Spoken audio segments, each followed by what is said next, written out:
ഞങ്ങളുടെ നാഥനായ കർത്താവേ, നിന്നെ ഞങ്ങൾ വിളിക്കുന്നു. ഞങ്ങളുടെ സഹായത്തിനായി നീ എഴുന്നള്ളി ഞങ്ങളുടെ അപേക്ഷയെ കേട്ട് ഞങ്ങളുടെ ആത്മാക്കളിന്മേൽ കരുണ ചെയ്യണമേ. വിവേകിയായുള്ളോവേ, നീ മണിനാദം കേൾക്കുമ്പോൾ സന്തോഷത്തോടെ വിശുദ്ധാലയത്തിലേക്ക് ഓടുക. പ്രാർത്ഥനയ്ക്കായി നീ വരികയും നിന്റെ ബോധം അധർമ്മത്തിൽ അലയാകാനിടയാകാതെ പള്ളിയിൽ നിന്നോടൊന്നിച്ച് അതിനെ ഏകാഗ്രമാക്കുകയും ചെയ്യുക. എളിയവനെ പോലെ കരുണയും മനോഗുണവും നീ യാചിക്കുക.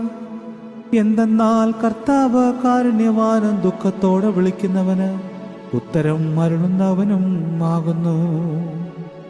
പിതാവിനെയും പുത്രനെയും പരിശുദ്ധ റൂഹായെയും സ്നേഹിച്ചവരായ നീതിമാന്മാരുടെ കൂട്ടങ്ങളോടൊന്നിച്ച് പുതിയ ജീവൻ നീ അവകാശിക്കുകയും ചെയ്യും. ദൈവമേ, എന്നോട് ഉത്തരമരുളി ചെയ്യണമേ. ദൈവമേ, എന്നോട് ഉത്തരമരുളി ചെയ്ത് കരുണ ചെയ്യണമേ. മനുഷ്യമക്കളുടെ ഹൃദയത്തിലെ അനുതാപത്തിലേക്ക് തിരിക്കുകയും ചെയ്യണമേ.